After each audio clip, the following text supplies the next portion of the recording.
4. Social justice 5. Rights 6. Citizenship 7. Nationalism 8. Secularism 9. Peace 10. Development.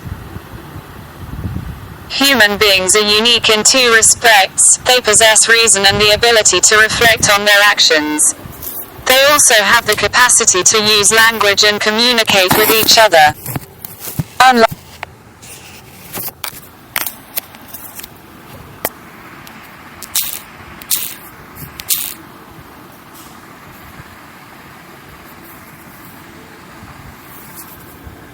Unlike other species, they can express their innermost thoughts and desires, they can share their ideas and discuss what they consider to be good and desirable.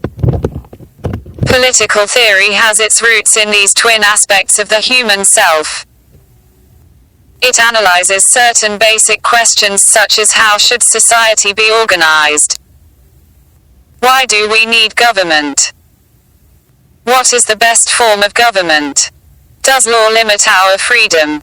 What does the state owe its citizens? What do we owe each other as citizens? Political theory examines questions of this kind and systematically thinks about the values that inform political life, values such as freedom, equality and justice. It explains the meanings and significance of these and other related concepts. It clarifies the existing definitions of these concepts by focusing on some major political thinkers of the past and present. It also examines the extent to which freedom or equality are actually present in the institutions that we participate in every day, such as schools, shops, buses or trains or government offices. At an advanced level, it looks at whether existing definitions are adequate and how existing institutions, government, bureaucracy, and policy practices must be modified to become more democratic. The objective of political theory is to train citizens to think rationally about political questions and assess correctly the political events of our time. In this chapter, we will examine what is meant by politics and political theory and why we should study it. 1.1 What is politics? You would have noticed that people have different ideas about what politics is. Political leaders, and persons who contest elections and hold political office, may argue that it is a kind of public service. Some others associate politics with manipulation and intrigue undertaken to pursue ambitions and satisfy wants. A few think of politics as what politicians do.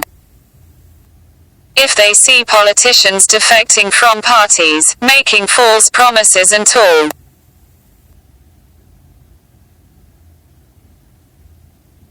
claims, manipulating different sections, pursuing personal or group interests ruthlessly and in worst cases stooping to crime, they link politics with scams.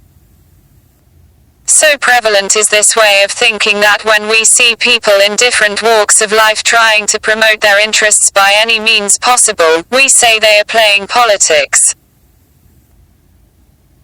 If we see a cricketer manipulating to stay in the team, or a fellow student trying to use his father's position, or a colleague in office mindlessly agreeing with the boss, we say he or she is playing dirty politics. Disillusioned by such pursuits of selfishness, we despair of politics. We say, I am not interested in politics, or that, I am going to stay away from politics. It is not only ordinary people who despair of politics, even businessmen and entrepreneurs routinely blame politics for their woes even as they benefit from and fund various political parties. Cinema stars also complain of politics, though they seem to be adept at the game once they join it. We are thus confronted with conflicting images of politics. Is politics an undesirable activity that we should stay away from and get rid of? Is it a worthwhile activity which we must engage with in order to make a better world? It is unfortunate that politics has come to be associated with the pursuit of self-interest by any and every method. We need to realize that politics is an important and integral part of any society. Mahatma Gandhi once observed that politics envelops us like the coils of a snake, and there is no other way out but to wrestle with it. No society can exist without some form of political organization and collective decision-making. A society that wants to sustain itself needs to take into account the multiple needs and interests of its members.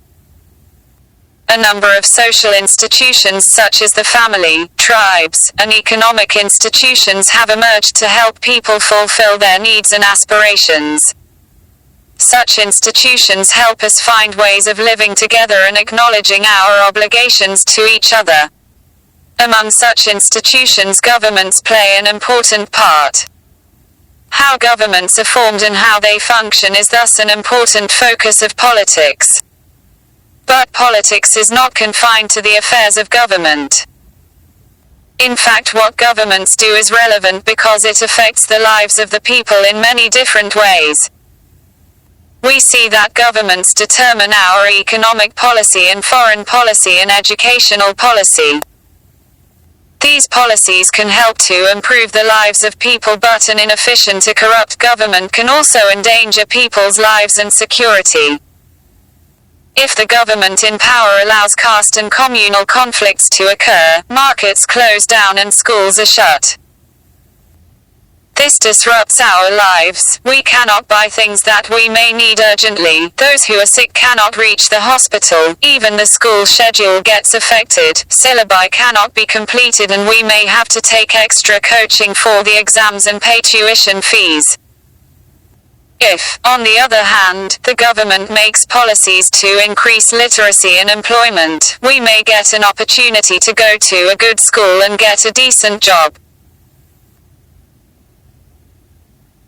Since the actions of the government affect us deeply, we take a lively interest in what governments do. We form associations and organize campaigns to articulate our demands. We negotiate with others and try to shape the goals that governments pursue. When we disagree with the policies of the government, we protest and organize demonstration to persuade our governments to change the existing laws. We passionately debate the actions of our representatives and discuss whether corruption has increased or decreased. We ask whether corruption can be rooted out, whether reservations for specific groups are just or not. We try to understand why some parties and leaders win elections. In this way, we look for the rationale underlying the prevalent chaos and decay, and aspire to create a better world. To sum up, politics arises from the fact that we have different visions of what is just and desirable for us and our society. It involves the multiple negotiations that go on in society through which collective decisions are made. At one level, it involves what governments do and how they relate to the aspirations of the people. At another level, it involves how people struggle and influence decision-making. People may be said to engage in political activity whenever they negotiate with each other and take part in collective activities which are designed to promote social development and help to resolve common problems. 1.2 What do we study in political theory? If we look around us, what we see would be movements, development and change. But if we look deeper, we would also see certain values and principles that have inspired people and guided policies. Ideals like democracy, freedom or equality, for instance. Different countries may try to protect such values by enshrining them in their constitutions, as is the case with the American and Indian constitutions. These documents did not just emerge overnight, they are built upon the ideas and principles debated almost since the time of Kautilya, Aristotle to Jean-Jacques Rousseau, Karl Marx, Gandhi and Ambedkar.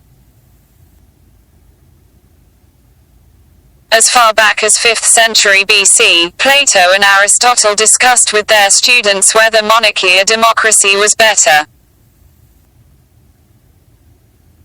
In modern times, Rousseau first argued for freedom as a fundamental right of humankind. Karl Marx argued that equality was as crucial as freedom. Closer home, Gandhi discussed the meaning of genuine freedom or Swaraj in his book Hind Swaraj. Ambedkar vigorously argued that the scheduled castes must be considered a minority, and as such, must receive special protection. These ideas find their place in the Indian Constitution. Our preamble enshrines freedom and equality. The Rights Chapter abolishes untouchability in any form. Gandhian principles find a place in Directive Principles.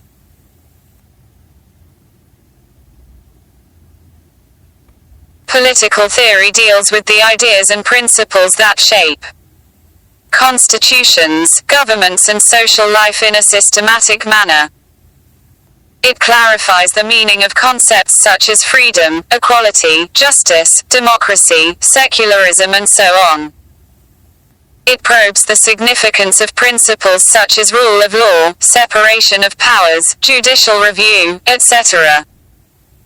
This is done by examining the arguments advanced by different thinkers in defense of these concepts. Though Rousseau and Marx or Gandhi did not become politicians, their ideas influenced generations of politicians everywhere. There are also contemporary thinkers who draw upon them to defend freedom or democracy in our own time. Besides examining arguments, political theorists also reflect upon our current political experiences and point out trends and possibilities for the future. Can you identify the political concept which is in application in each of these statements, situations? A. I should be able to decide which subjects I want to study in school. B. The practice of untouchability has been abolished. C. All Indians are equal before law. D. Christians have their own schools and colleges. E. Foreigners who are visiting India cannot vote in Indian elections. F. There should be no censorship of media or films. G. Students should be consulted while planning the annual day functions. H. Everyone must join the Republic Day celebrations. But is all this relevant for us now? Have we not already achieved freedom and democracy? While India is free and independent, questions regarding freedom and equality have not ceased to crop up. This is because issues concerning freedom, equality, democracy, arise in many aspects of social life and they are in progress in different sectors at different paces. For instance, although equality may exist in the political sphere in the form of equal rights, it may not exist to the same extent in the economic or social spheres. People may enjoy equal political rights but still be discriminated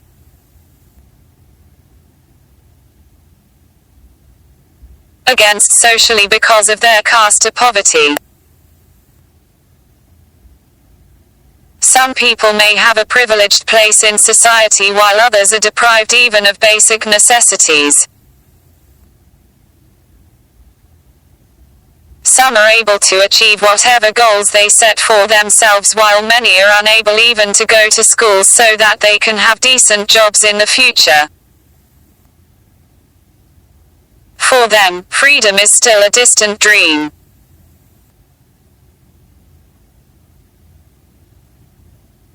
Secondly, though freedom is guaranteed in our Constitution, we encounter new interpretations all the time. This is a bit like playing a game. As we play chess or cricket, we learn how to interpret the rules. In the process, we discover new and broader meanings of the game itself. Similarly, the fundamental rights guaranteed by our Constitution are continually being reinterpreted in response to new circumstances. For instance, the right to life has been interpreted by the courts to include the right to a livelihood. The right to information has been granted through a new law. Societies frequently encounter new challenges which generate new interpretations. The fundamental rights guaranteed by our Constitution have been amended and expanded over time through judicial interpretations and government policies which are designed to address new problems. Thirdly, as our world changes, we may discover new dimensions of freedom as well as new threats to freedom. For instance, global communications technology is making it easier for activists to network with one another across the world for protecting tribal cultures or forests. But it also enables terrorists and criminals to network. Moreover, internet commerce is all set to increase in the future. This means that the information we give about ourselves online to buy goods or services must be protected.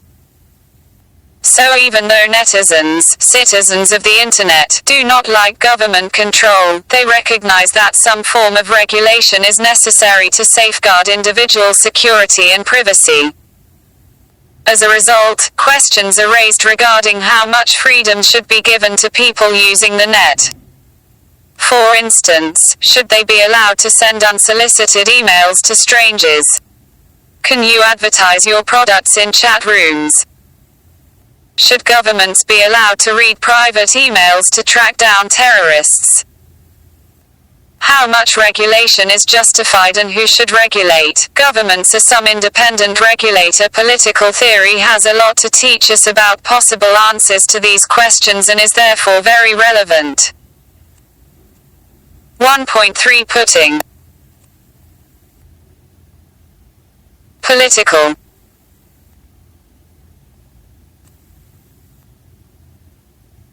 Theory 2.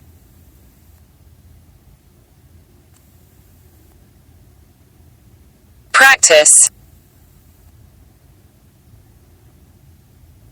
In this textbook, we confine ourselves to one aspect of political theory, that which deals with the origins, meaning and significance of political ideas that we are familiar with, such as freedom, equality, citizenship, justice, development, nationalism, secularism, and so on.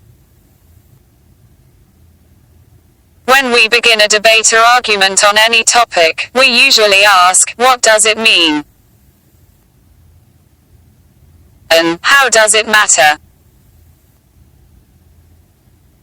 Political theorists have asked what is freedom or equality and provided diverse definitions. Unlike in mathematics where there can be one definition of a triangle or square, we encounter many definitions of equality or freedom or justice.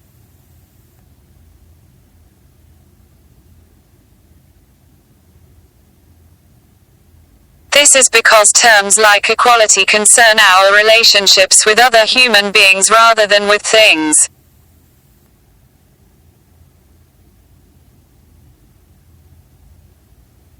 Human beings, unlike things, have opinions on issues like equality.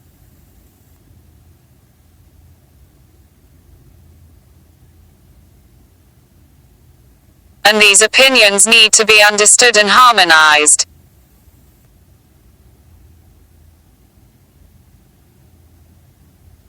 How do we go about doing this?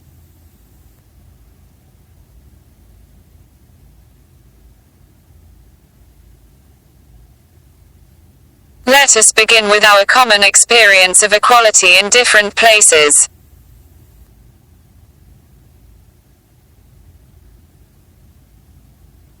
You may have noticed that people often jump the queue in shops or doctors' waiting rooms or government offices. Sometimes, those who do so are told to get back in line and we feel glad.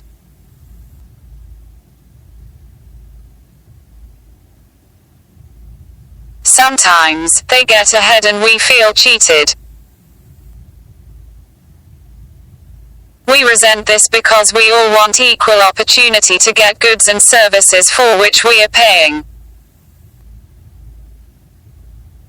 So when we reflect on our experience, we understand that equality means equal opportunity for all. At the same time, if there are separate counters for the old and disabled, we understand that such special treatment may be justified. But we also notice every day that many poor people cannot go to the shop or to a doctor because they have no money to pay.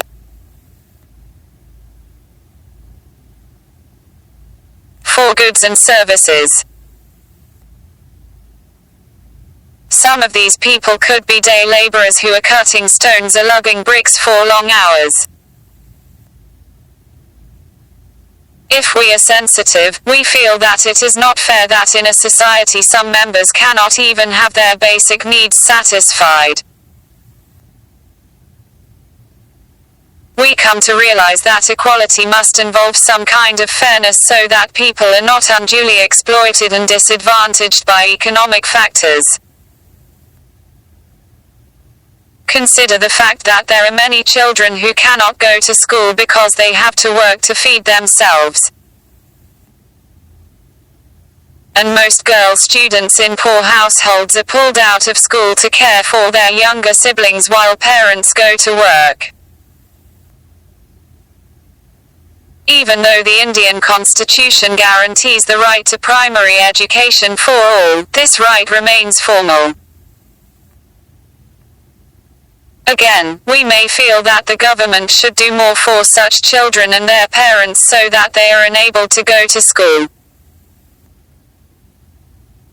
Thus you may see that our idea of equality is quite complex. When we are in a queue or playground we want equal opportunity.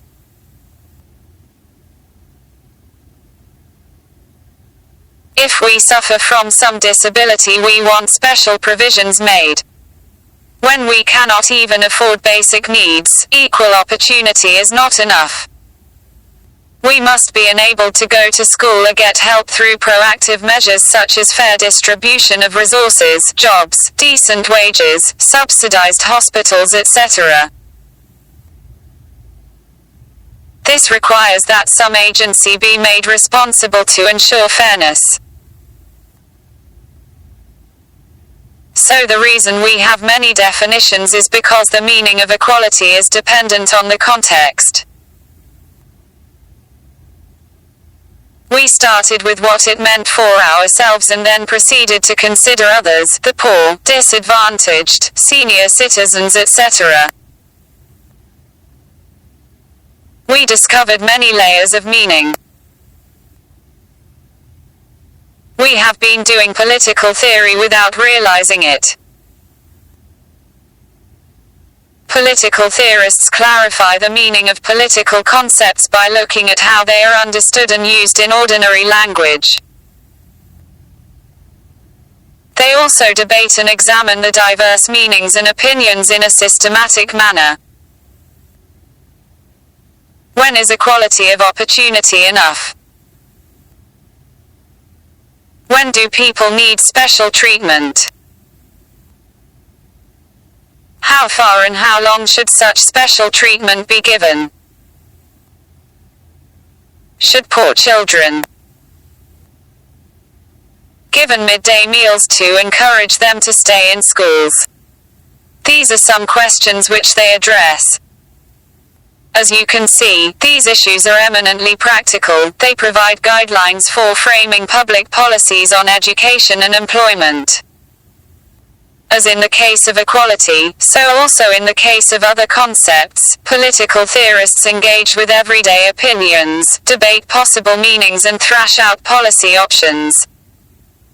Freedom, citizenship, rights, development, justice, equality, nationalism and secularism are some of the concepts that we will discuss in the following chapters. 1.4 Why should we study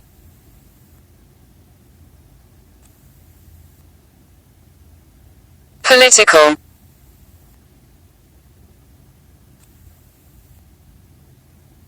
theory? We may have political ideas, but do we need to study political theory? Is it not more suited for politicians who practice politics? Or for bureaucrats who make policies? Or for those who teach political theory? Or for lawyers and judges who interpret the Constitution and laws? Or for activists and journalists who expose exploitation and demand new rights? What do we, high school students, gain by knowing the meaning of freedom or equality? First of all, political theory is relevant for all the above target groups. As high school students, we may choose one of the above professions in the future, and so indirectly it is relevant for us even now. Do we not learn mathematics, although not all of us will become mathematicians or engineers? Is it not because basic arithmetic is useful to life in general? Secondly, we are all going to be citizens entitled to vote and decide other issues. To act responsibly, it is helpful to have a basic knowledge of the political ideas and institutions that shape the world we live in. In the information society, it is crucial that we learn to be reasonable and informed if we are to participate in gram sabas or offer our views on websites and polls. If we simply express arbitrary preferences, we will not be very effective. But if we are thoughtful and mature, we can use the new media to discuss and express our common interests. As citizens, we are a bit like the audience in a music concert. We are not the main performers interpreting the song and melody. But we set the agenda and appreciate the output and put in new requests. Have you noticed that musicians perform better when they know the audience is knowledgeable and appreciative? So also an educated and vigilant citizenry makes those who play politics more public-spirited. Thirdly, freedom, equality and secularism are not abstract issues in our lives.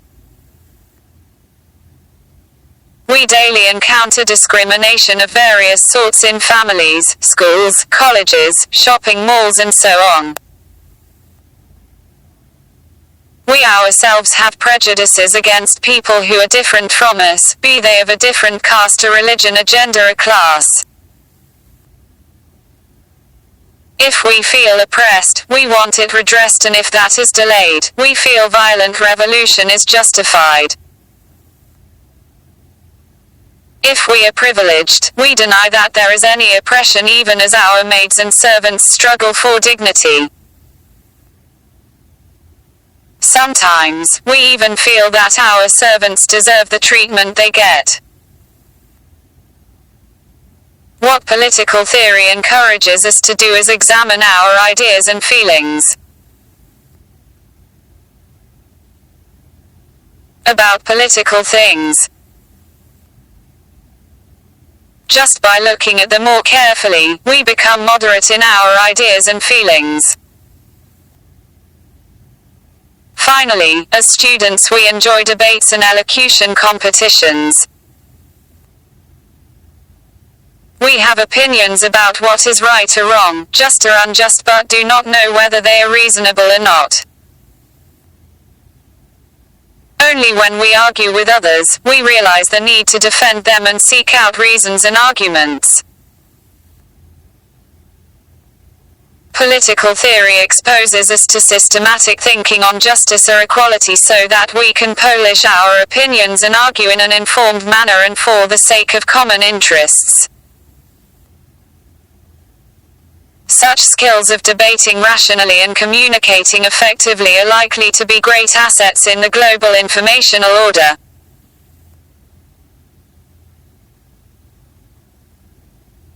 In ancient Greece, in the city of Athens, Socrates was described as the wisest man.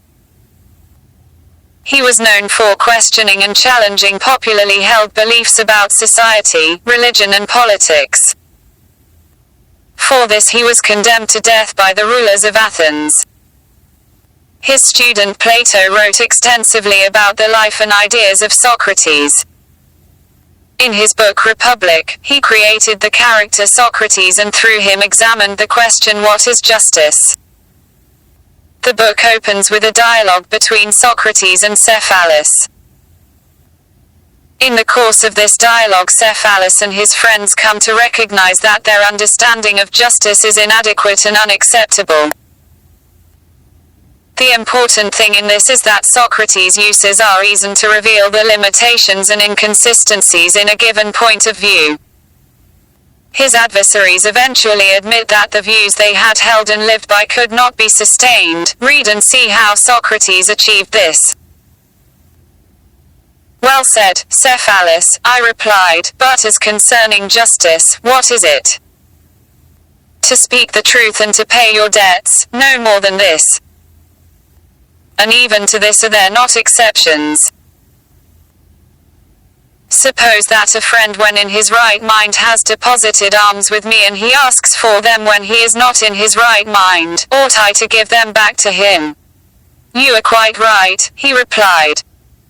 But then, I said, speaking the truth and paying your debts is not a correct definition of justice. And instead of saying simply as we did at first, that it is just to do good to our friends and harm to our enemies, we should further say, it is just to do good to our friends when they are good and harm to our enemies when they are evil. Yes, that appears to me to be the truth. But ought the just to injure anyone at all? Undoubtedly he ought to injure those who are both wicked and his enemies. When horses are injured, are they improved or deteriorated? The latter. Deteriorated, that is to say, in the good qualities of horses, not of dogs. Yes, of horses. And dogs are deteriorated in the good qualities of dogs, and not of horses. Of course.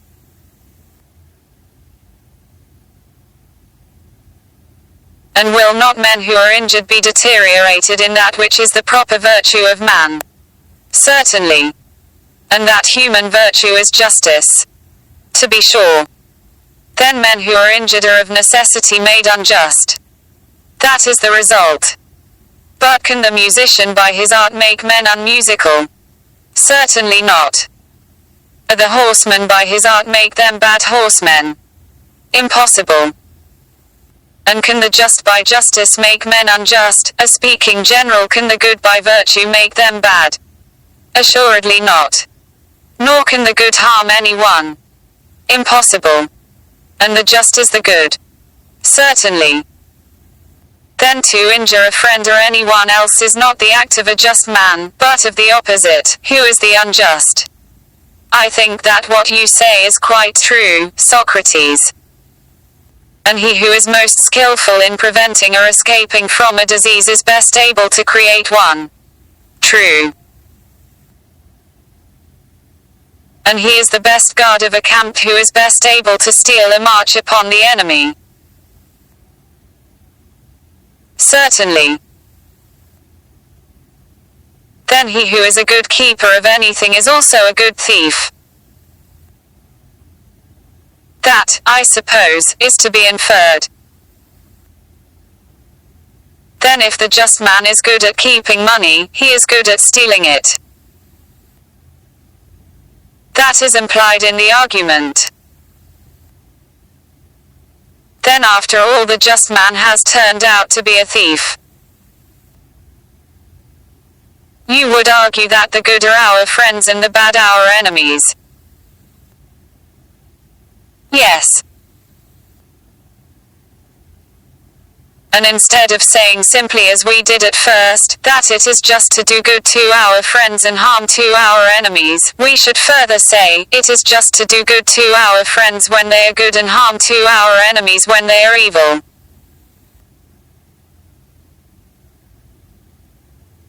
Yes, that appears to me to be the truth. But ought the just to injure anyone at all? Undoubtedly he ought to injure those who are both wicked and his enemies. When horses are injured, are they improved or deteriorated? The latter.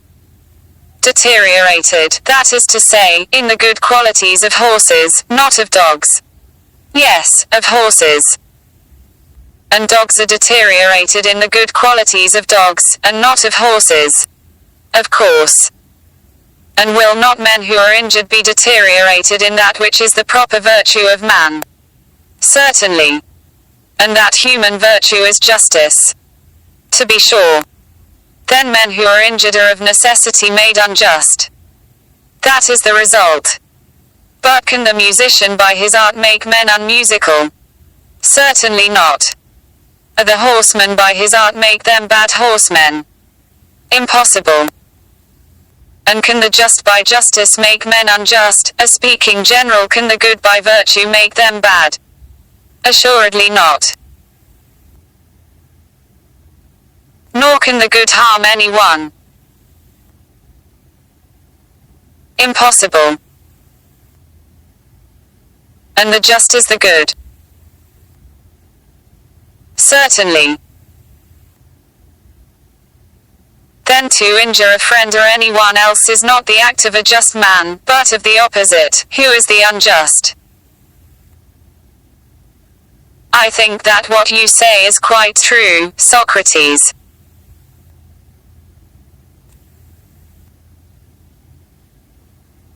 Then if a man says that justice consists in the repayment of debts, and that good is the debt which a man owes to his friends, and evil the debt which he owes to his enemies, to say this is not wise, for it is not true, if, as has been clearly shown, the injuring of another can be in no case just.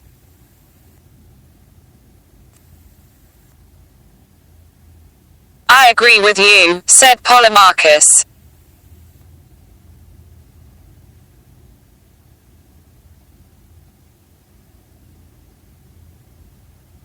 Chapter 3. Equality. Overview. This chapter is about the concept of equality, a value that is also enshrined in our Constitution. In reflecting on this concept, it examines the following questions. What is equality? Why should we be concerned about this moral and political ideal? Does the pursuit of equality involve treating everyone the same way in every condition? How may we pursue equality and minimize inequality in different spheres of life? How do we distinguish between different dimensions of equality, political, economic and social? In the course of understanding and answering these questions, you would encounter some important ideologies of our time: socialism, Marxism, liberalism and feminism.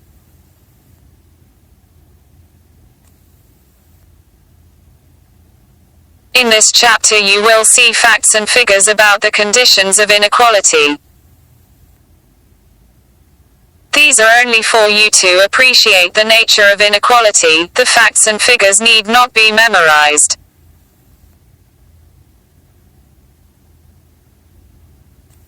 (3.1) Why does equality matter.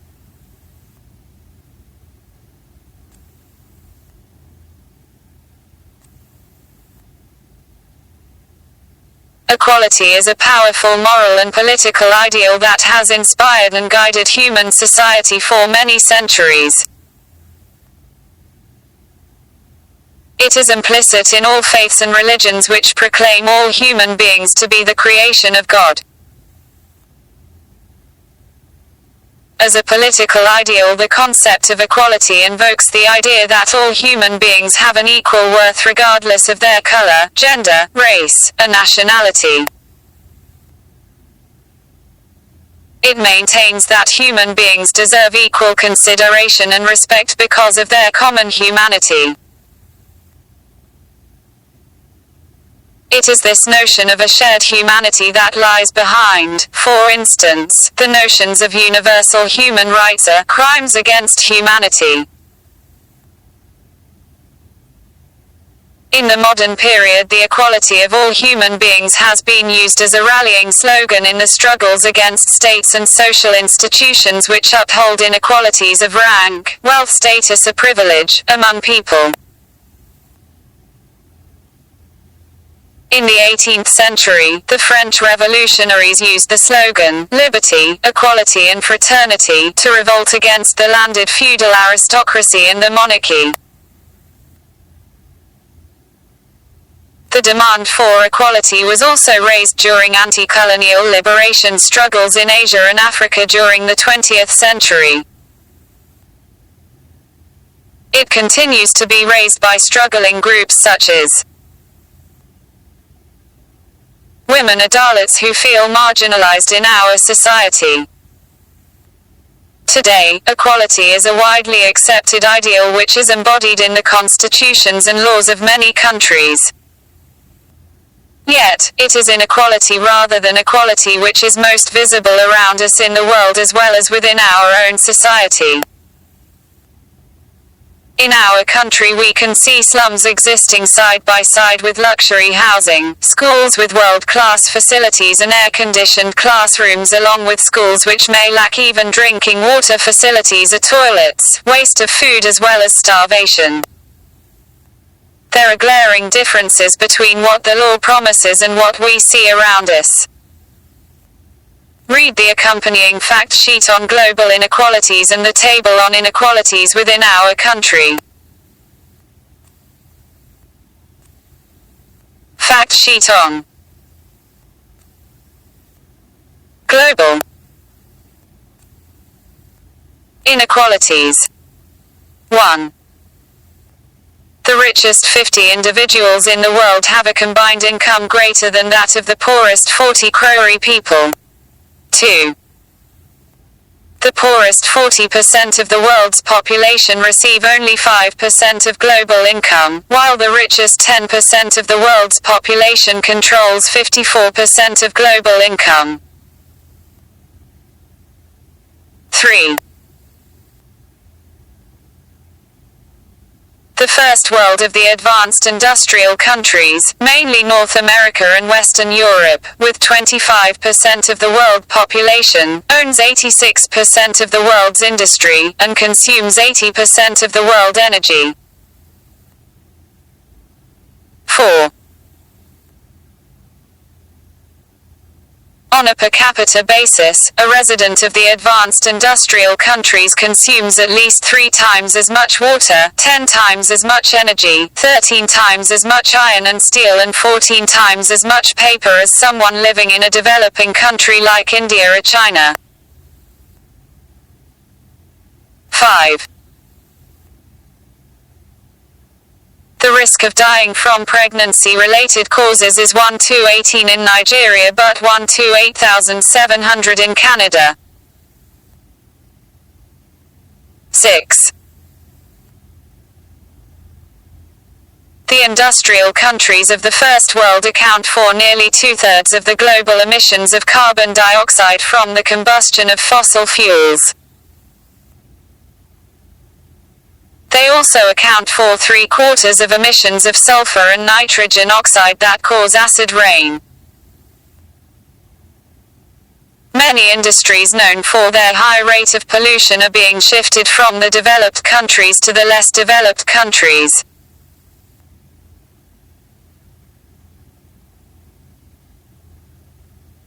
Economic inequalities in India.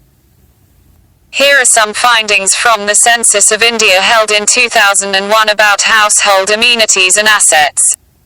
You do not need to memorize any of these figures.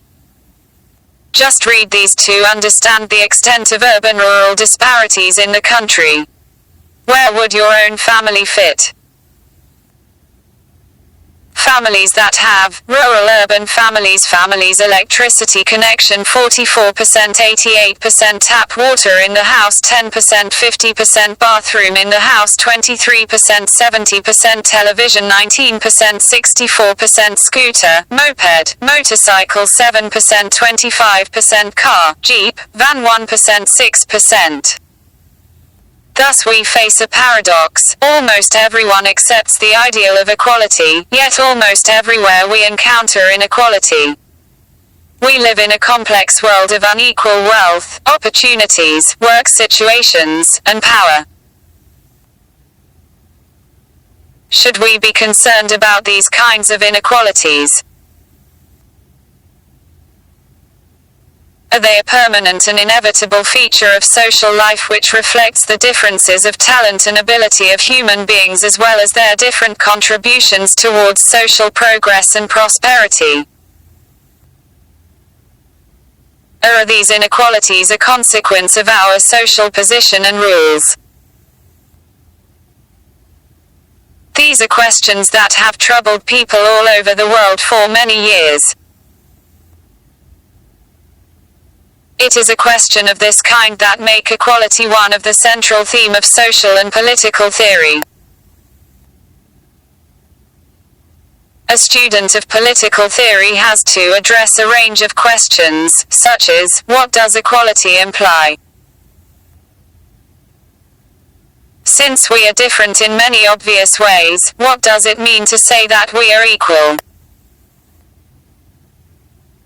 What are we trying to achieve through the ideal of equality?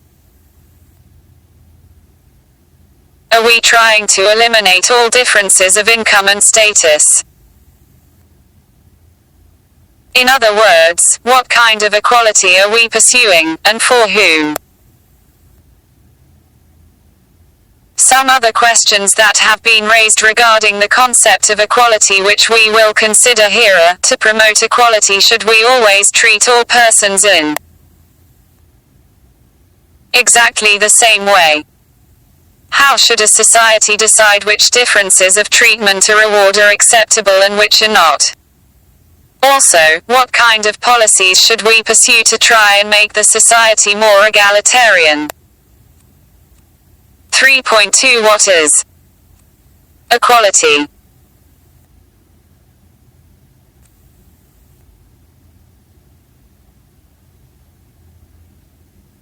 Take a look at these images.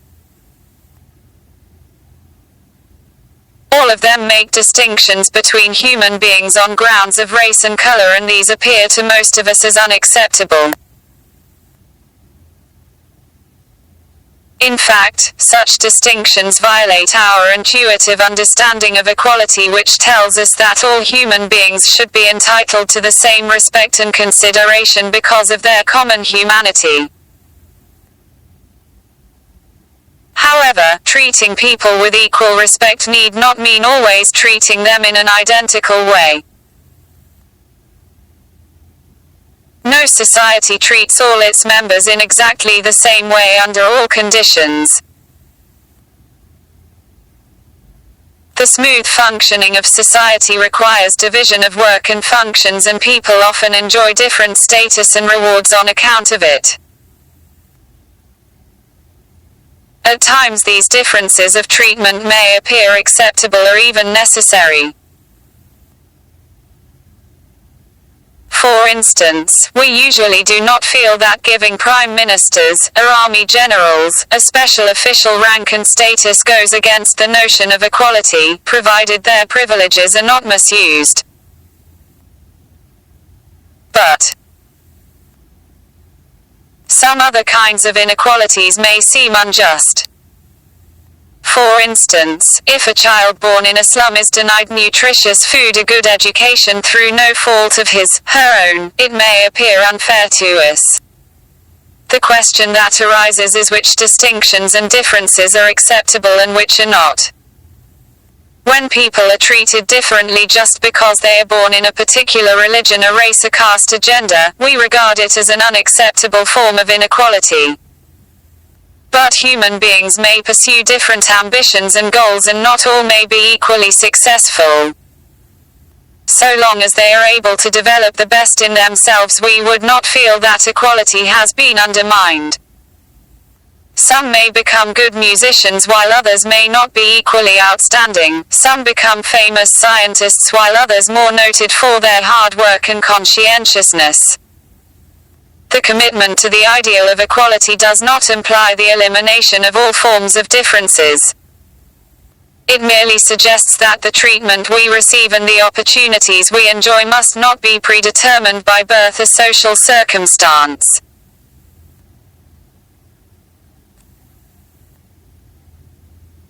Equality of opportunities.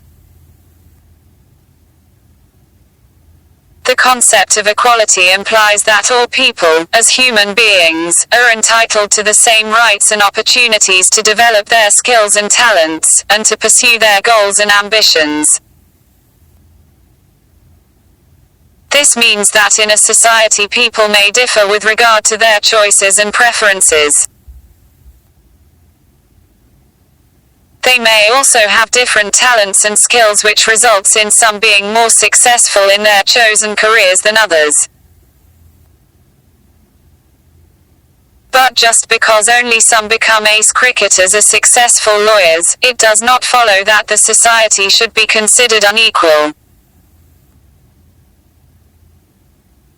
In other words, it is not the lack of equality of status or wealth or privilege that is significant, but the inequalities in people's access to such basic goods, as education, health care, safe housing, that make for an unequal and unjust society.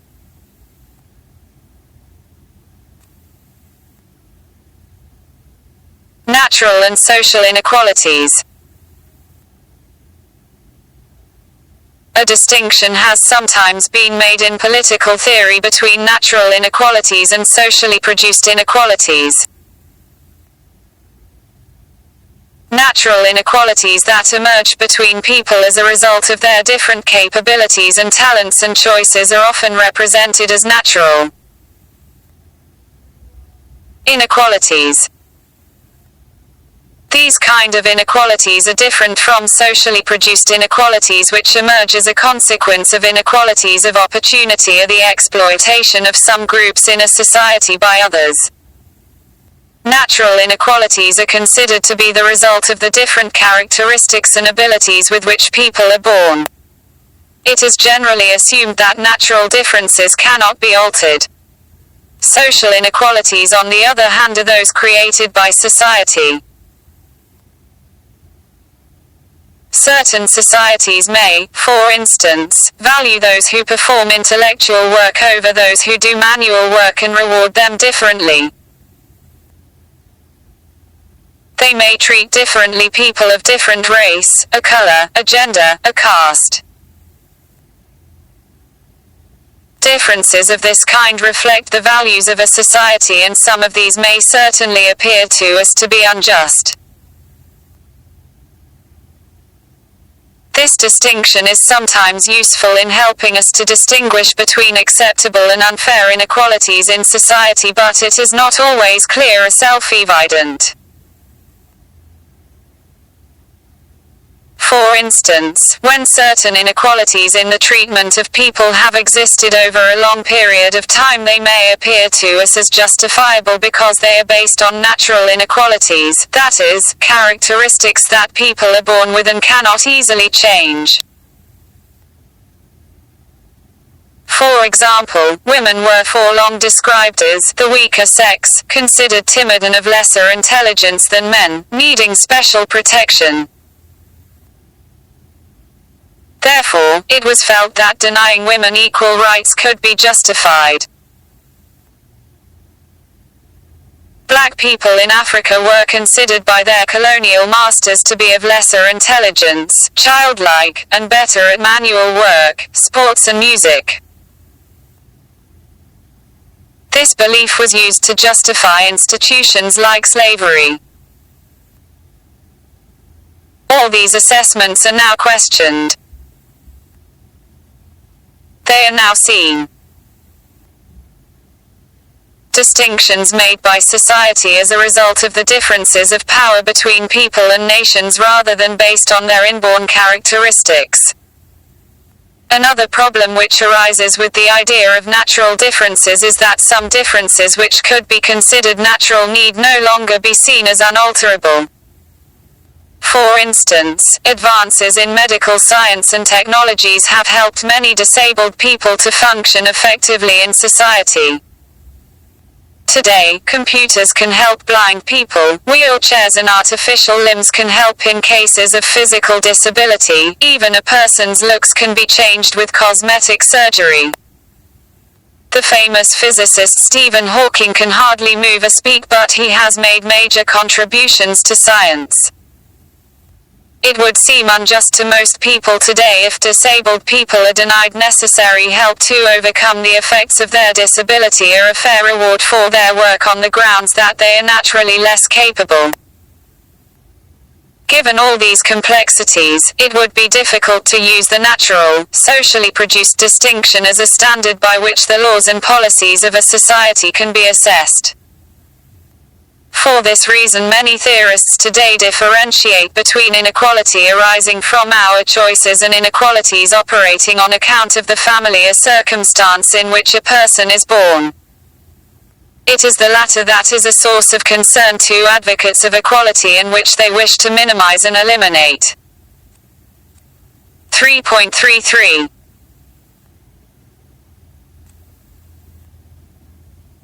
Dimensions of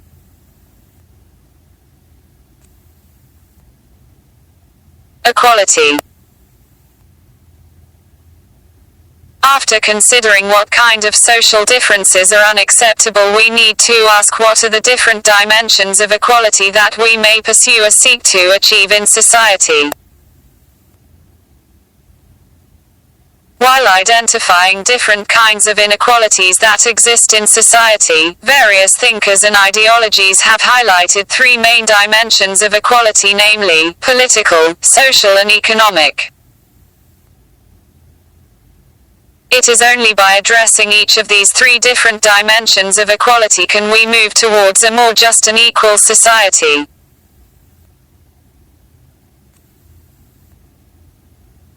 Political equality. In democratic societies, political equality would normally include granting equal citizenship to all the members of the state. As you will read in the chapter on citizenship, equal citizenship brings with it certain basic rights such as the right to vote, freedom of expression, movement and association and freedom of belief. These are rights which are considered necessary to enable citizens to develop themselves and participate in the affairs of the state. But they are legal rights, guaranteed by the Constitution and laws. We know that considerable inequality can exist even in countries which grant equal rights to all citizens. These inequalities are often the result of differences in the resources and opportunities which are available to citizens in the social and economic spheres. For this reason, a demand is often made for equal opportunities, for a level playing field. But we should remember that although political and legal equality by itself may not be sufficient to build a just and egalitarian society, it is certainly an important component of it. Social equality. Political equality or equality before the law is an important first step in the pursuit of equality, but it often needs to be supplemented by equality of opportunities. While the former is necessary to remove any legal hurdles which might exclude people from a voice in government and deny them access to available social goods, the pursuit of equality requires that people belonging to different groups and communities also have a fair and equal chance to compete for those goods and opportunities. For this, it is necessary to minimize the effects of social and economic inequalities and guarantee certain minimum conditions of life to all the members of the society: adequate health care, the opportunity for good education, adequate nourishment and a minimum wage, among other things. In the absence of such facilities, it is exceedingly difficult for all the members of the society to compete on equal terms. Where equality of opportunity does not exist, a huge pool of potential talent tends to be wasted in a society. In India, a special problem regarding equal opportunities comes not just from lack of facilities but from some of the customs which may prevail in different parts of country, or among different groups. Women, for instance, may not enjoy equal rights of inheritance in some groups, or there may be social prohibitions regarding their taking part in certain kinds of activities, or they may even be discouraged from going in for higher education. In such cases, the role of the state has been to offer equal legal rights to all, to make policies to prevent discrimination or harassment of women in public places or employment, to provide incentives to open up education or certain professions to women, and other such measures. But social groups and individuals also have a role to play in raising awareness and supporting those who want to exercise their rights.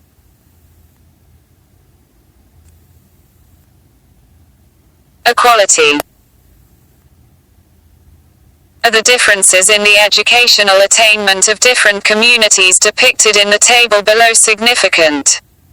Could these differences have taken place just by chance? Or do these differences point to the working of the caste system? Which factor other than the caste system do you see at work here?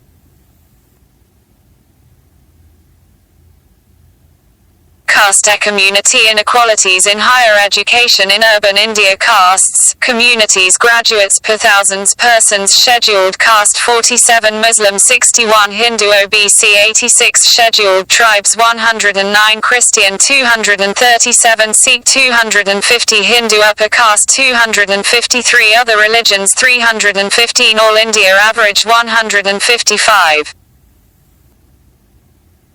Economic equality.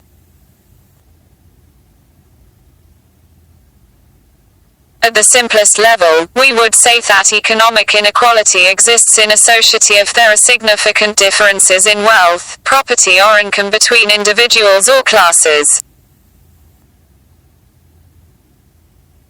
One way of measuring the degree of economic inequality in a society would be to measure the relative difference between the richest and poorest groups.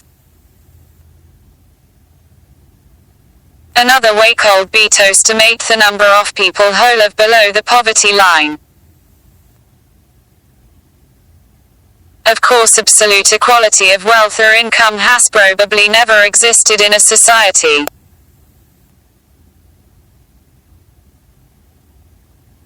Most democracies today try to make equal opportunities available to people in the belief that this would at least give those who have a talent and determination the chance to improve their condition.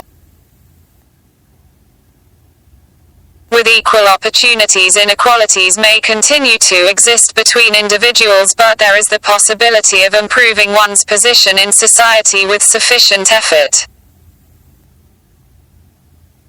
Inequalities which are entrenched, that is, which remain relatively untouched over generations, are more dangerous for a society. If in a society certain classes of people have enjoyed considerable wealth, and the power which goes with it, over generations, the society would become divided between those classes and others who have remained poor over generations.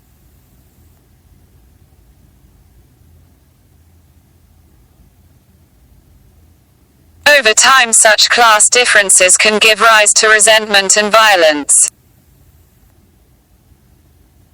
Because of the power of the wealthy classes, it might prove difficult to reform such a society to make it more open and egalitarian.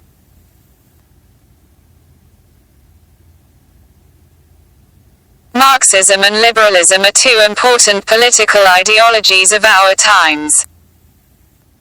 Marx was an important 19th-century thinker who argued that the root cause of entrenched inequality was private ownership of important economic resources such as oil, land, forests, as well as other forms of property.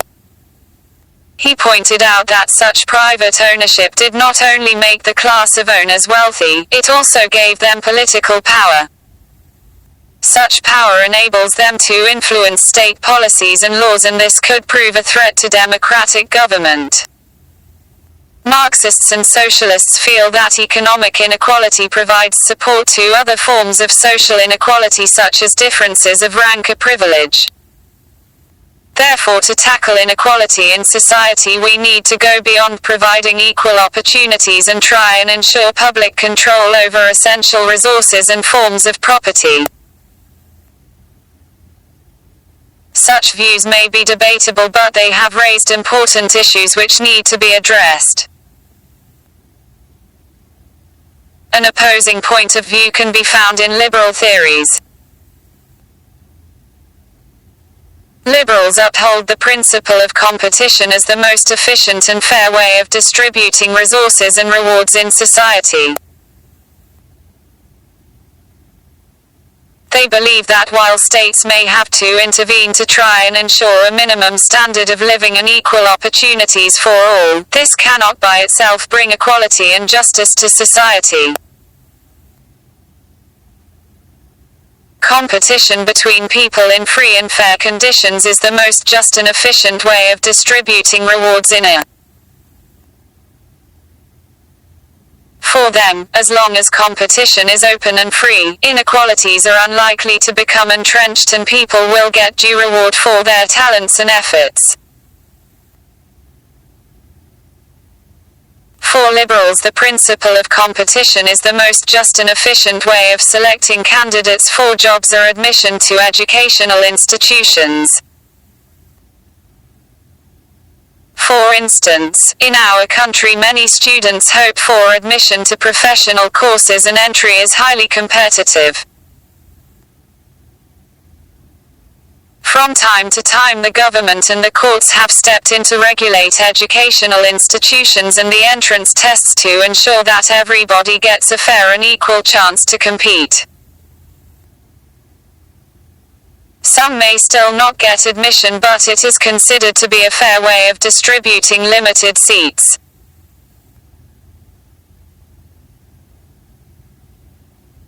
Unlike socialists, liberals do not believe that political, economic and social inequalities are necessarily linked. They maintain that inequalities in each of these spheres should be tackled appropriately. Thus, democracy could help to provide political equality, but it might be necessary to also devise different strategies to deal with social differences and economic inequalities. The problem for liberals is not inequality as such, but unjust and entrenched inequalities which prevent individuals from developing their capabilities. 3.4 How can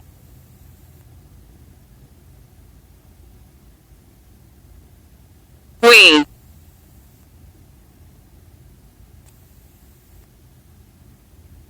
promote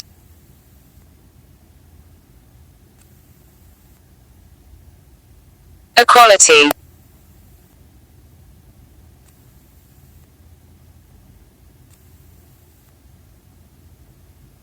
We have already noted some of the basic differences among the socialists and the liberals on the most desirable way of achieving the goal of equality. While the relative merits and limitations of each of these points of view are being debated the world over, we still need to consider what principles and policies might be considered necessary for pursuing equality. Specifically, we need to consider if the use of affirmative action is justified for purposes of bringing about equality. This issue has raised a lot of controversy in recent years, and we will discuss this issue in the following section. Establishing formal equality. The first step towards bringing about equality is, of course, ending the formal system of inequality and privileges. Social, economic and political inequalities all over the world have been protected by customs and legal systems that prohibited some sections of society from enjoying certain kinds of opportunities and rewards. Poor people were not granted the right to vote in a large number of countries. Women were not allowed to take up many professions and activities. The caste system in India prevented people from their lower castes from doing anything except manual labor. In many countries, only people from some families could occupy high positions. Attainment of equality requires that all such restrictions or privileges should be brought to an end. Since many of these systems have the sanction of law, equality requires that the government and the law of the land should stop protecting these systems of inequality. This is what our Constitution does. The Constitution prohibits discrimination on grounds of religion, race, caste, sex or place of birth. Our Constitution also abolishes the practice of untouchability. Most modern constitutions and democratic governments have formally accepted the principle of equality and incorporated it as identical treatment by law to all citizens without any regard to their caste, race, religion or gender.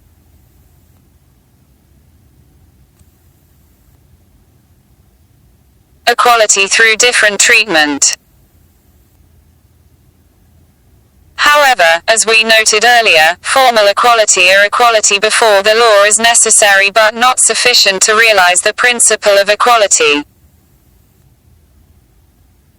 Sometimes it is necessary to treat people differently in order to ensure that they can enjoy equal rights.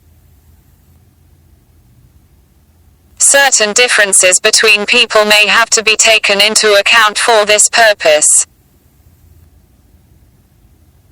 For instance, disabled people may justifiably demand special ramps in public spaces so that they get an equal chance to enter public.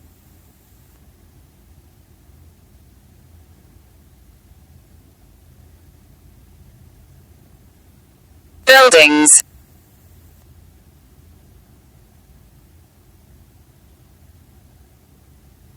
A woman working in call centers at night may need special protection during the journey to and from the center so that their equal right to work may be protected.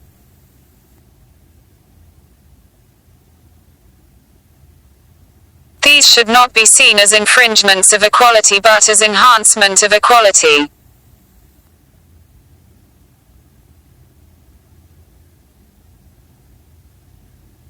What kinds of differences hinder access to equal opportunities and what kinds of policies may be pursued to overcome those hindrances are questions that are being discussed in almost all societies today.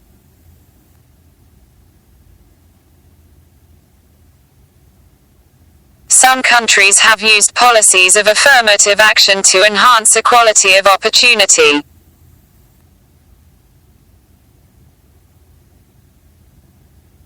In our country we have relied on the policy of reservations. In the next section, we will attempt to understand the idea of affirmative action and understand some of the issues raised by specific policies within that framework.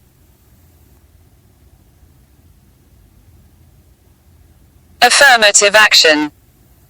Affirmative action is based on the idea that it is not sufficient to establish formal equality by law. When we wish to eliminate inequalities that are deeply rooted, it is necessary to take some more positive measures to minimize and eliminate entrenched forms of social inequalities. Most policies of affirmative action are thus designed to correct the cumulative effect of past inequalities. Affirmative action can, however, take many forms, from preferential spending on facilities for disadvantaged communities, such as scholarships and hostels, to special consideration for admissions to educational institutions and jobs. In our country we have adopted a policy of quotas or reserved seats in education and jobs to provide equality of opportunity to deprived groups, and this has been the subject of considerable debate and disagreement. The policy has been defended on the ground that certain groups have been victims of social prejudice and discrimination in the form of exclusion and segregation. These communities who have suffered in the past and been denied equal opportunities cannot be immediately expected to compete with others on equal terms. Therefore, in the interest of creating an egalitarian and just society, they need to be given special protection and help. Special assistance in the form of affirmative action is expected to be a temporary, time-bound measure. The assumption is that special consideration will enable these communities to overcome the existing disadvantages and then compete with others on equal terms. Although policies of affirmative action are supported for making the society more equal, many theorists argue against them. They question whether treating people differently can ever lead to greater equality. Critics of positive discrimination, particularly policies of reservations, thus invoke the principle of equality to argue against such policies. They contend that any provision of reservations or quotas for the deprived in admissions for higher education or jobs is unfair, as it arbitrarily denies other sections of society their right to equal treatment. They maintain that reservations are a form of reverse discrimination, and they continue with the practices that the principle of equality questions and rejects. Equality requires that all persons be treated alike, and when we make distinctions between individuals on the basis of their caste or color, we are likely to reinforce caste and racial prejudices. For these theorists, the important thing is to do away with social distinctions that divide our society. In the context of this debate, it is relevant to draw a distinction between equality as a guiding principle of state policy and equal rights of individuals.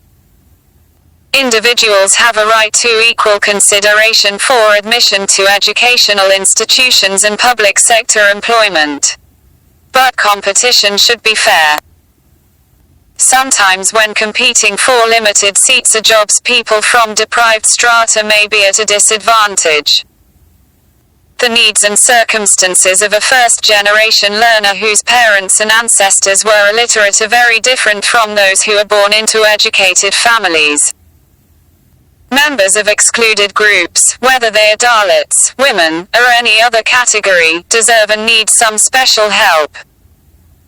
To provide this, the state must devise social policies which would help to make such people equal and give them a fair chance to compete with others. The fact is that in the spheres of education and healthcare, India has done far less for its deprived population than what is their due. Inequalities in school education are glaring. Many poor children in rural areas or urban slums have little chance of attending schools. If they do get the chance, their schools have little to offer that would be comparable to the facilities available in elite schools.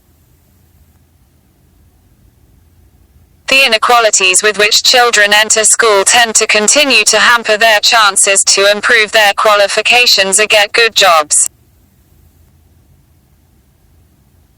These students face hurdles in gaining admission to elite professional courses because they lack the means to pay for special coaching. The fees for professional courses also may be prohibitively high. Consequently, they cannot compete on equal terms with the more privileged sections. Social and economic inequalities of this kind hinder the pursuit of equal opportunities. Most theorists today recognize this. What they contest is not the goal of equal opportunity but the policies that the state should pursue to achieve that goal. Should the state reserve seats for the deprived communities, or should they provide special facilities that can help to develop talents and skills from an early age? How should we define who is deprived? Should we use an economic criterion to identify the deprived, or should we use social inequalities arising from the caste system in our country as the basis of identifying the deprived groups? These are aspects of social policy that are today being debated. Ultimately, the policies that we choose would have to be justified in terms of their success in making the society more egalitarian and fair to all. While reflecting on the issue of equality, a distinction must also be made between treating everyone in an identical manner and treating everyone as equals. The latter may on occasions need different treatment, but in all such cases the primary consideration is to promote equality.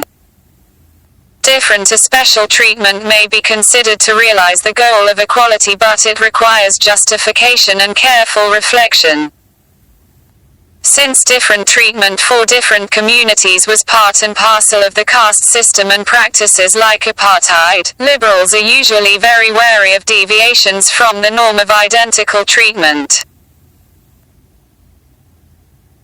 Many of these issues relating to the pursuit of equality have been raised by the women's movement. In the 19th century, women struggled for equal rights.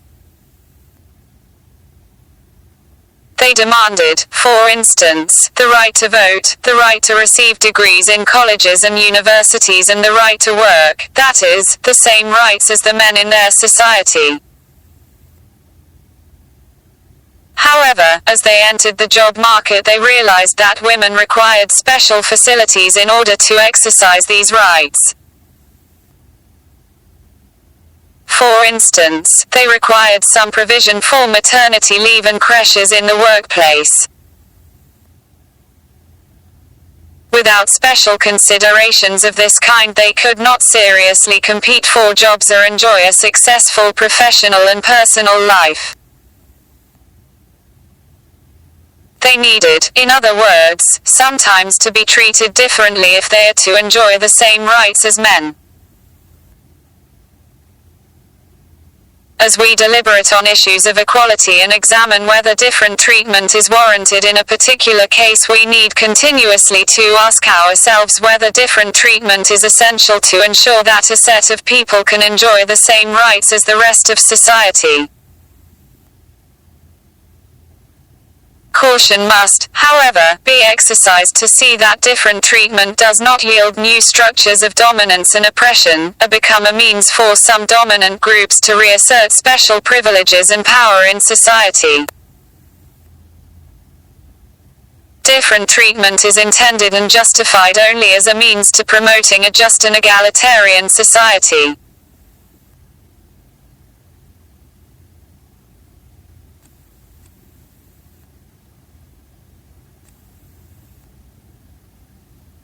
Let's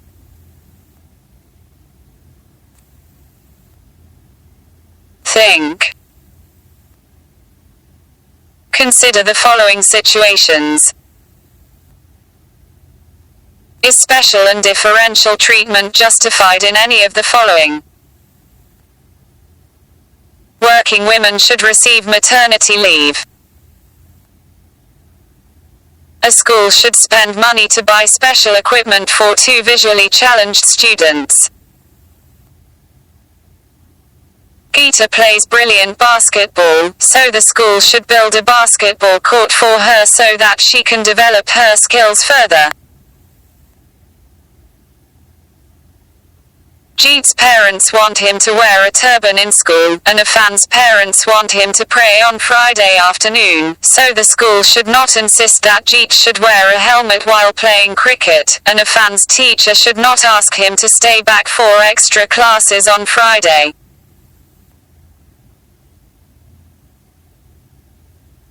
Are the differences in the educational attainment of different communities depicted in the table below significant? Could these differences have taken place just by chance? Or do these differences point to the working of the caste system? Which factor other than the caste system do you see at work here? Caste community inequalities in higher education in urban India. Castes, graduates per communities 1,000 persons scheduled caste 47 Muslim 61 Hindu OBC 86 scheduled tribes 109 Christian 237 Sikh 250 Hindu upper caste 253 other religions 315 All India average 155. Feminize M. Feminism is a political doctrine of equal rights for women and men. Feminists are those men and women who believe that many of the inequalities we see in society between men and women are neither natural nor necessary and can be altered so that both women and men can lead free and equal lives. According to feminists, inequality between men and women in society is the result of patriarchy. This term refers to a social, economic and cultural system that values men more than women and gives men power over women. Patriarchy is based on the assumption that men and women are different by nature and that this difference justifies their unequal positions in society. Feminists questions this way of thinking by making a distinction between sex, i.e. biological difference between men and women, and gender, which determines the different roles that men and women play in society. For instance, the biological fact that only women can become pregnant and bear children does not require that only women should look after children after they are born. Feminists show us that much of the inequality between men and women is produced by society and not by nature. Patriarchy produces a division of labor by which women are supposed to be responsible for private and domestic matters while men are responsible for work in their public domain. Feminists question this distinction by pointing out that in fact most women are also active in their public domain. That is, most women all over the world are employed in some form of work outside the home, but women continue to be solely responsible for housework as well. However, despite this double burden, as feminists term it, women are given little or no say in decisions taken in the public domain. Feminists contend that this public-private distinction and all forms of gender inequalities can and should be eliminated.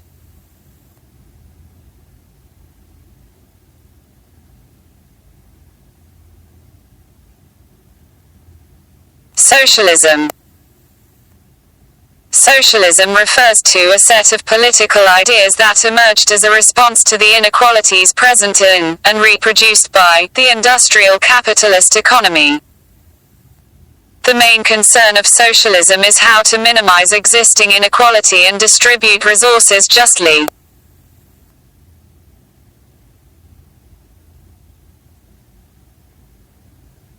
Although advocates of socialism are not entirely opposed to the market, they favor some kind of government regulation, planning and control over certain key areas such as education and health care.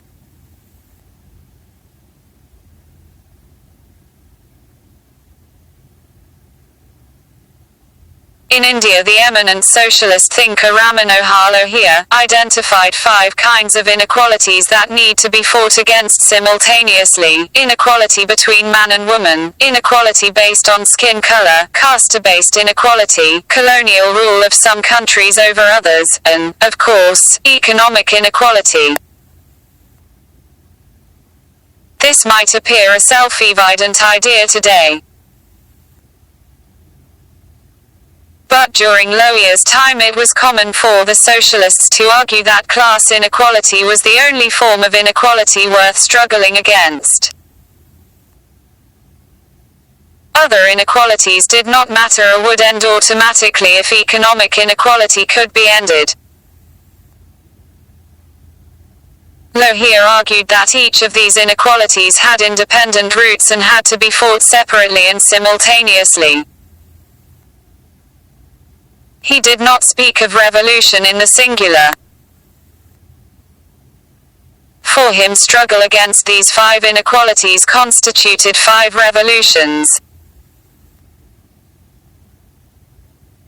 He added 2 more revolutions to this list: revolution for civil liberties against unjust encroachments on private life and revolution for non-violence, for renunciation of weapons in favor of satyagraha.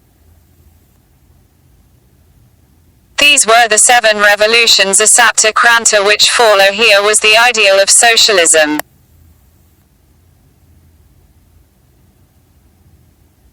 Chapter 4. Social Justice. Overview. Just as we intuitively understand what love means even if we cannot explain all its different shades of meaning, we also have an intuitive understanding of justice even though we may not be able to define it precisely. In that sense, justice is a lot like love. In addition, both love and justice evoke passionate responses from their advocates. And as with love, no one hates justice, everyone wants justice for oneself and to some extent for others also. But unlike love, which is an aspect of our relationships with a few people whom we know well, justice concerns our life in society, the way in which public life is ordered and the principles according to which social goods and social duties are distributed among different members of society. As such, questions of justice are of central importance for politics. After going through this chapter, you should be able to identify some of the principles of justice which have been put forward in different societies and at different periods of time. Explain what is meant by distributive justice. Discuss John Rawls' argument that a fair and just society would be in the interest of all members and could be defended on rational grounds.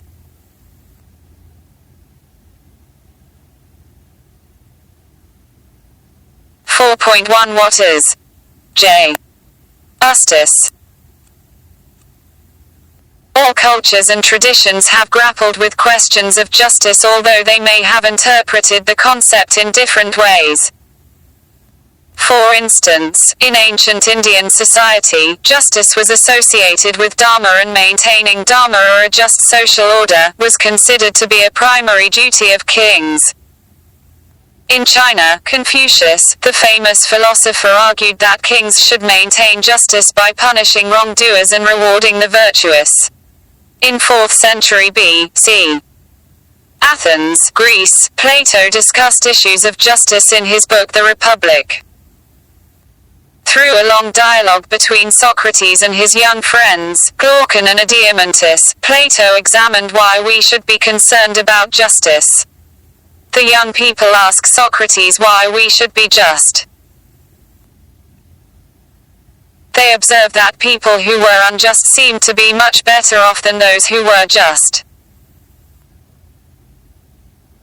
Those who twisted rules to serve their interests, avoided paying taxes and were willing to lie and be deceitful, were often more successful than those who were truthful and just.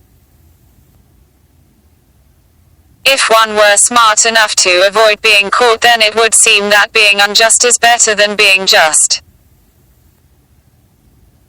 You may have heard people expressing similar sentiments even today.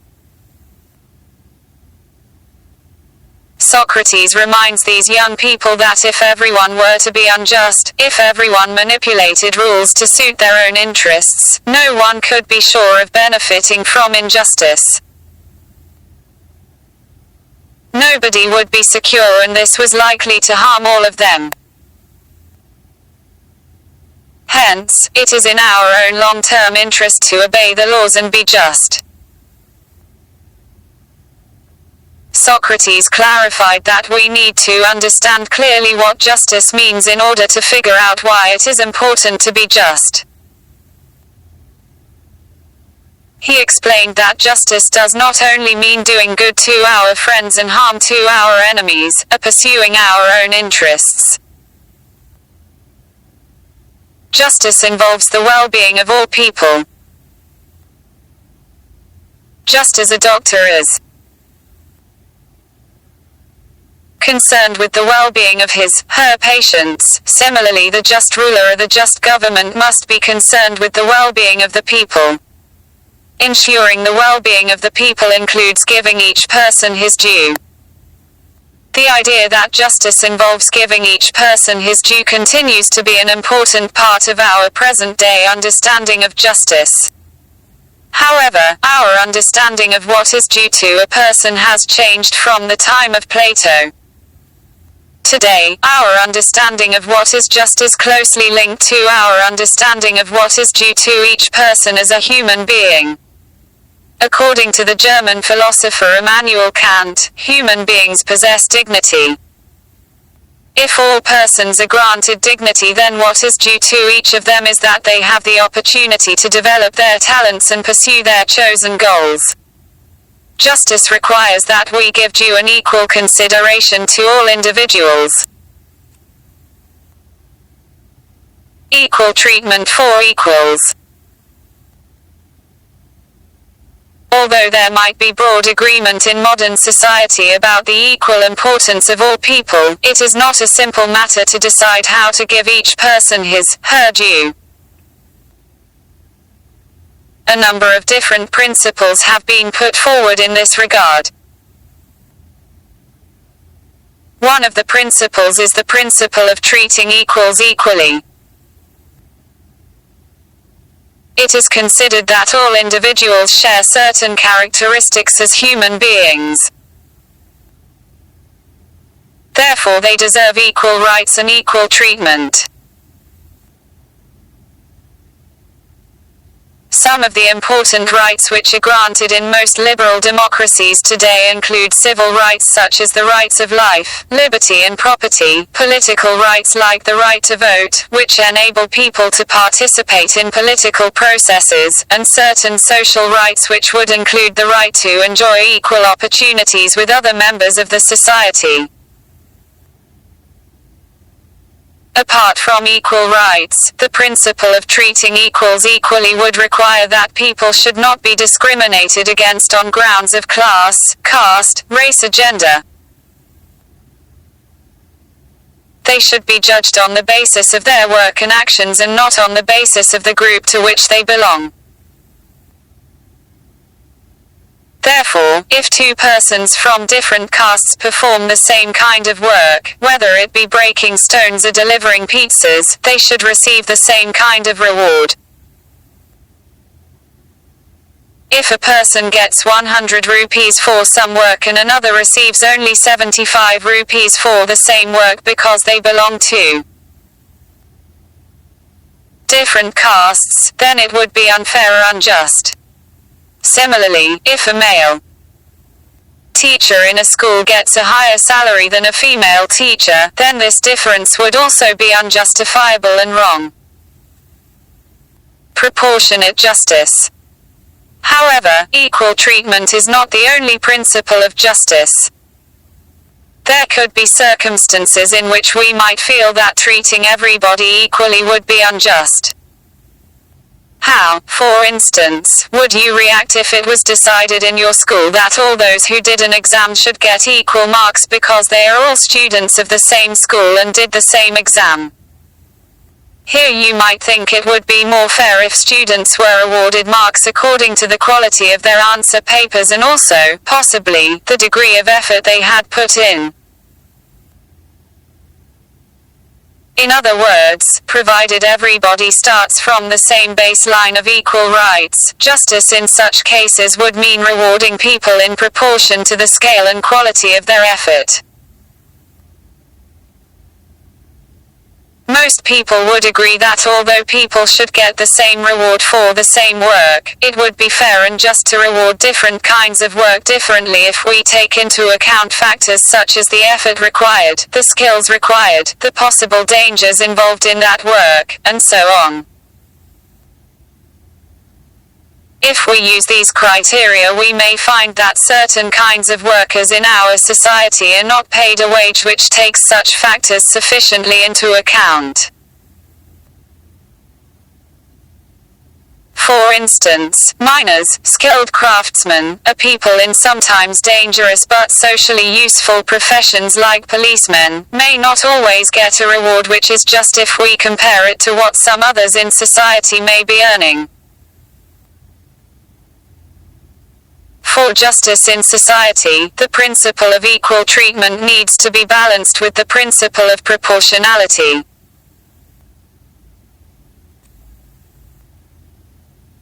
Recognition of special needs. A third principle of justice which we recognize is for a society to take into account special needs of people while distributing rewards or duties. This would be considered a way of promoting social justice. In terms of their basic status and rights as members of the society, justice may require that people be treated equally. But even non-discrimination between people and rewarding them proportionately to their efforts might not be enough to ensure that people enjoy equality in other aspects of their lives in society, nor that the society as a whole is just. The principle of taking account of the special needs of people does not necessarily contradict the principle of equal treatment so much as extend it, because the principle of treating equals equally could imply that people who are not equal in certain important respects could be treated differently. People with special needs or disabilities could be considered unequal in some particular respect and deserving of special help. But it is not always easy to get agreement regarding which inequalities of people should be recognized for providing them special help. Physical disabilities, age, or lack of access to good education or health care, are some of the factors which are considered grounds for special treatment in many countries. It is believed that if people who enjoy a very different standard of living and opportunities are treated equally in all respects with those who have been deprived of even the basic minimum need to live a healthy and productive life, the result is likely to be an unequal society, not an egalitarian and just one. In our country, lack of access to good education or health care and other such facilities is often found combined with social discrimination on grounds of caste. The Constitution therefore allowed for reservations of government jobs and quotas for admissions to educational institutions for people belonging to the scheduled castes and tribes. Why is the statue of justice blindfolded? She is blindfolded because she needs to be impartial. Of course she needs to be impartial. But I wonder how then does she see the special needs of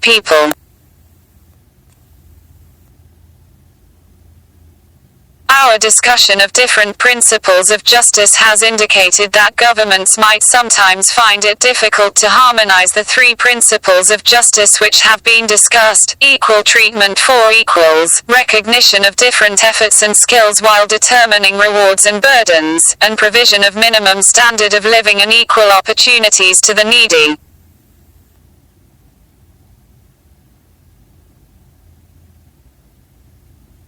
Pursuing equality of treatment by itself might sometimes work against giving due reward to merit.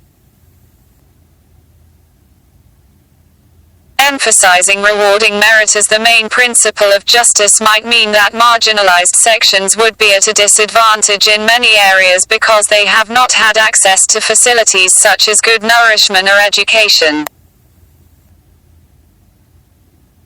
Different groups in the country might favor different policies depending upon which principle of justice they emphasize.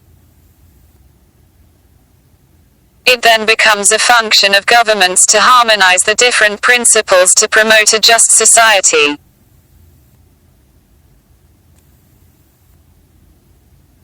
(4.2) Trust.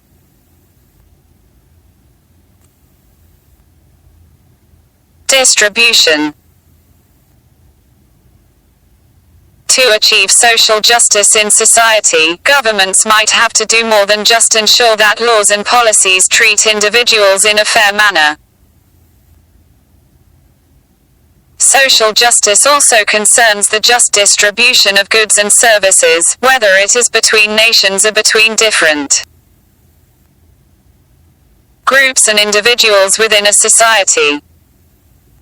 If there are serious economic or social inequalities in a society, it might become necessary to try and redistribute some of the important resources of the society to provide something like a level playing field for citizens.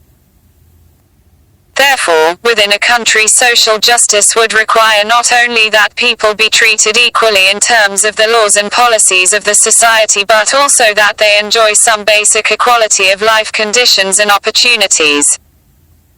This is seen as necessary for each person to be able to pursue his/her objectives and express himself. In our country, for instance, the Constitution abolished the practice of untouchability to promote social equality and ensure that people belonging to lower castes have access to temples, jobs and basic necessities like water. Different state governments have also taken some measures to redistribute important resources like land in a more fair manner by instituting land reforms. Differences of opinion on matters such whether, and how, to distribute resources and ensure equal access to education and jobs arouse fierce passions in society and even sometimes provoke violence. People believe the future of themselves and their families may be at stake. We have only to remind ourselves about the anger and even violence which has sometimes been roused by proposals to reserve seats in educational institutions or in government employment in our country. As students of political theory, however, we should be able to calmly examine the issues involved in terms of our understanding of the principles of justice. Can schemes to help the disadvantaged be justified in terms of a theory of justice? In the next section, we will discuss the theory of just distribution put forward by the well-known political philosopher, John Rawls. Rawls has argued that there could indeed be a rational justification for acknowledging the need to provide help to the least privileged members of a society.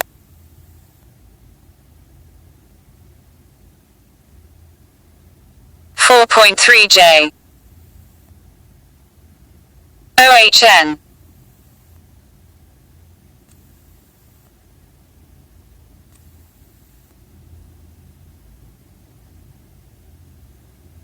Rawls' theory of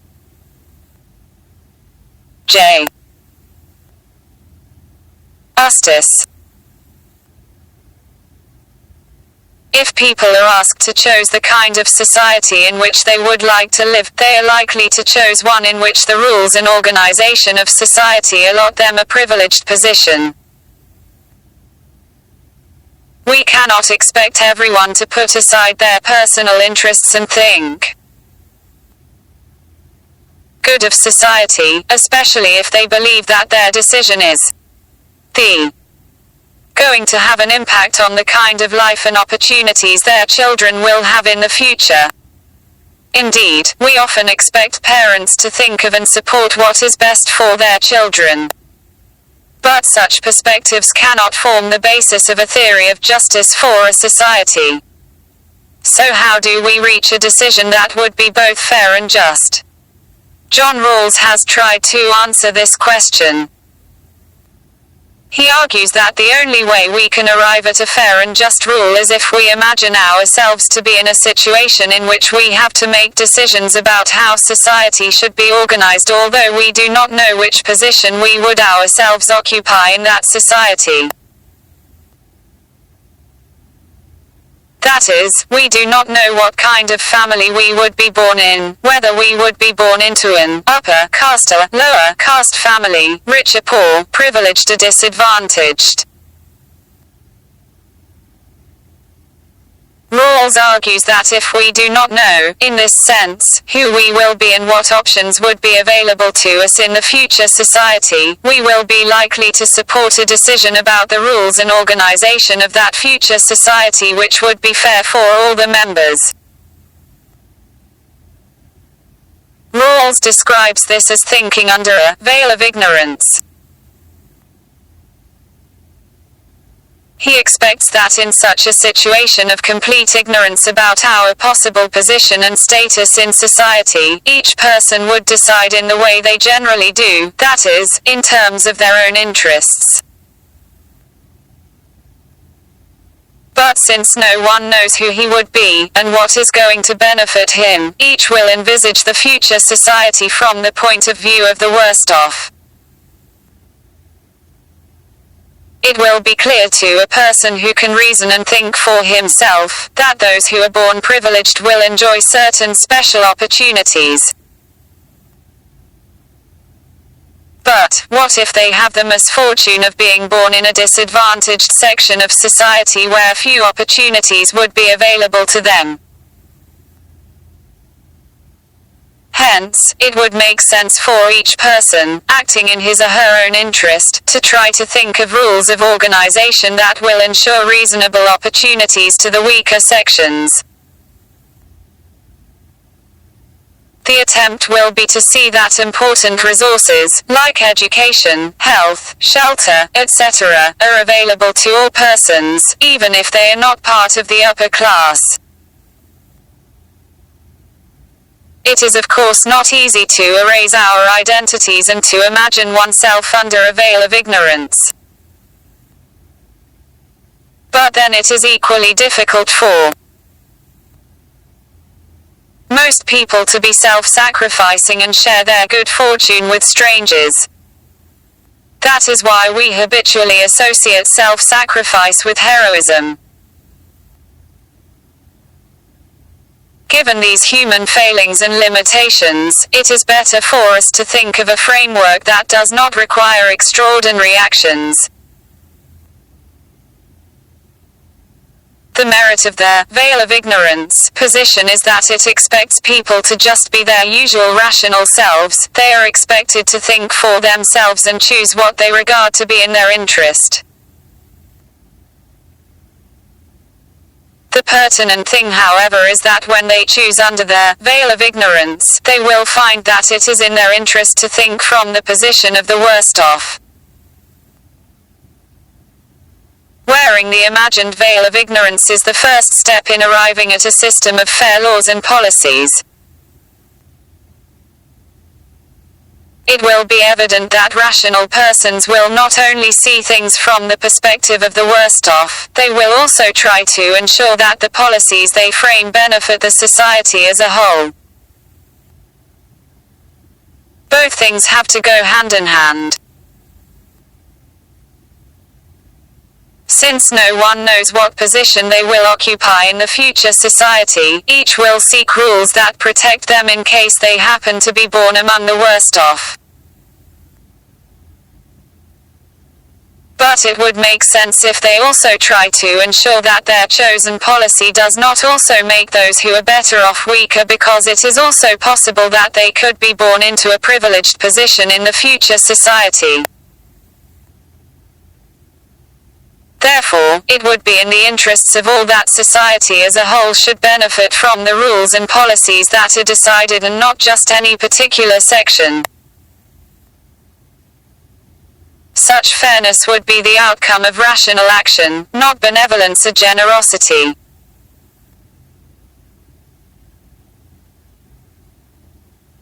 Rawls therefore argues that rational thinking, not morality, could lead us to be fair and judge impartially regarding how to distribute the benefits and burdens of a society.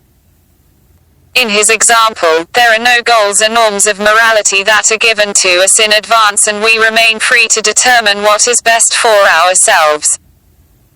It is this belief which makes Rawls' theory an important and compelling way to approach the question of fairness and justice. 4.4 Pursuing social. J. Justice. If in a society deep and persistent divisions exist between those who enjoy greater wealth and property, and the power which goes with such ownership, and those who are excluded and deprived, we would say that social justice is lacking there. We are not talking here merely about the different standards of living which may be enjoyed by different individuals in a society. Justice does not require absolute equality and sameness in the way in which people live. But a society would be considered unjust if the differences between rich and poor are so great that they seem to be living in different worlds altogether, and if the relatively deprived have no chance at all to improve their condition however hard they may work. In other words, a just society should provide people with the basic minimum conditions to enable them to live healthy and secure lives and develop their talents, as well as equal opportunities to pursue their chosen goals in society. How can we decide what are the basic minimum conditions of life needed by people? Various methods of calculating the basic needs of people have been devised by different governments and by international organizations like the World Health Organization. But in general it is agreed that the basic amount of nourishment needed to remain healthy, housing, supply of clean drinking water, education and a minimum wage would constitute an important part of these basic conditions. Providing people with their basic needs is considered to be one of the responsibilities of a democratic government. However, providing such basic conditions of life to all citizens may pose a heavy burden on governments, particularly in countries like India, which have a large number of poor people.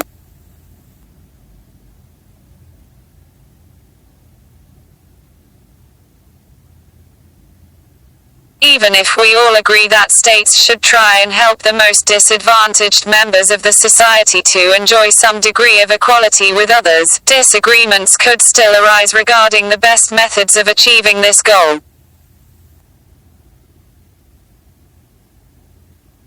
A debate is currently going on in our society, as well as in other parts of the world, about whether promoting open competition through free markets would be the best way of helping the disadvantaged without harming the better-off members of a society, or whether the government should take on the responsibility of providing a basic minimum to the poor, if necessary even through a redistribution of resources. In our country these different approaches are being supported by different political groups who debate the relative merits of different schemes for helping marginalized sections of the population such as the rural or urban poor. We will briefly examine this debate.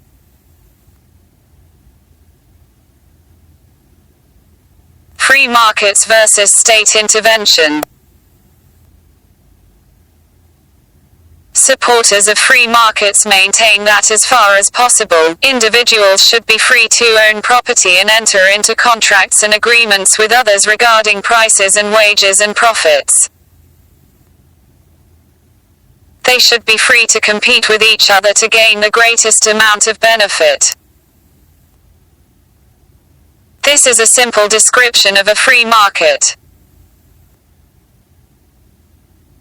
Supporters of the free market believe that if markets are left free of state interference,